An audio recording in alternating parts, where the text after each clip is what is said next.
Hi Gemini, this is Luke from Seagoat Astrology, here to give you some tips on whether you're an activist or you're just like, whoa, what the fuck is going on in the world? I need to do something. This is some advice to help you get involved and do it in a way that's gonna keep your energy up, keep you from getting burned out. First, some advice on actual activism or political involvement. Second, just things you can do in your day-to-day life. Third are things to watch out for, bad habits that might come up for you. Fourth is your burnout factor, which is, I'm gonna put you on a scale of 1 to 10. So, in the streets as an activist, what you guys are gifted at is social multitasking. You guys are these amazing idea messengers. You can sort of fit in any social environment, which means what you're really good at is getting different kinds of people to work together. And you can do it really subtly, mostly just because you are actually curious about everything and everyone.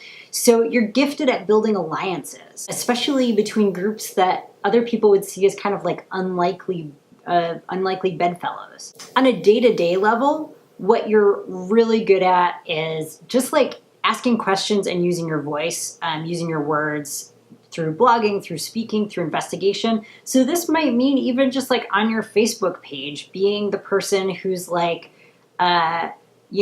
posts some article and then asks everyone to engage about it. And that's gonna start the kind of conversation that actually does open people's minds and gets people from different groups talking to each other.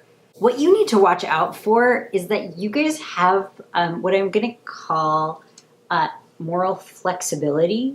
So even Geminis who do have a lot of personal integrity, there's something about the way that you live in the world that just makes you feel like, well, I can see it from this way and I can see it from this way and maybe they're both right. That's a beautiful thing when it's causing you to have an open mind and it's allowing you to work with people across differences.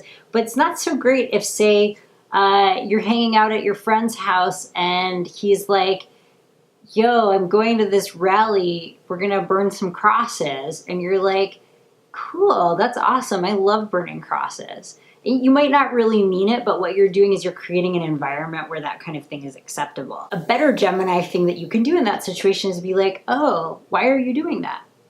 Just starting the conversation, asking those probing questions, making it clear that you don't agree with it, but also not shutting down the conversation, and that can actually change a person's mind. Your burnout factor, Gemini, surprisingly is a 4 on a scale of 1 to 10. And I say surprisingly because you guys have kind of short attention spans, but the thing is you're so curious that you can totally stick with something that might burn someone else out. And the other thing is you tend not to get super emotional in places that other people do. And so you're not as easily defeated by defeat. Your main thing to watch out for is just your distractibility.